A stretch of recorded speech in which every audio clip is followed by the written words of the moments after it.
میں ایک شادی شدہ عورت کی محبت میں مبتلا ہوں۔ وہ میری کزن ہے اور ہمارا بچپن ایک ساتھ گزرا ہے۔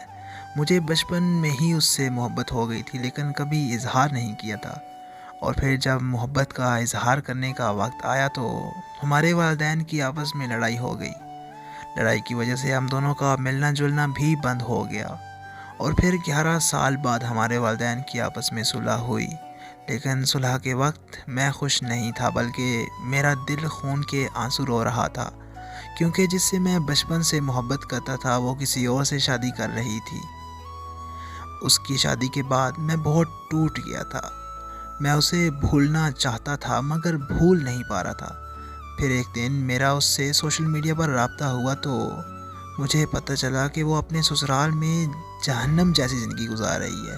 تب میں نے اس سے اپنی محبت کا اظہار کیا تو وہ رونے لگی اور کہنے لگی کہ میں بھی تم سے بچپن میں محبت کرتی تھی۔ ہمارے والدین کی لڑائی کے بعد مجھے لگا تھا کہ جلدی صلح ہو جائے گی، لیکن 11 سال گزر چکے تھے اور میری امیدیں ٹوٹ چکی تھیں۔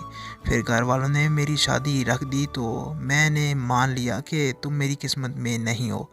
کاش ہمارے والدین کی لڑائی کبھی نہ ہوتی تو میں آج جہنم جیسی زندگی نہ گزار رہی ہوتی۔ اس کی باتیں سن کر مجھے بہت رونا آیا۔ میں نے اسے کہا کہ تم طلاق لے کر مجھ سے شادی کر لو، لیکن وہ نہیں مانی۔ کہنے لگی کہ میں اپنی خوشیوں کے لیے اپنے بیٹی کی زندگی خراب نہیں کر سکتی۔ وہ آج مجھ سے دوست بن کر بات کرتی ہے، لیکن میں آج بھی اس سے بے انتہا محبت کرتا ہوں اور کرتا رہوں گا۔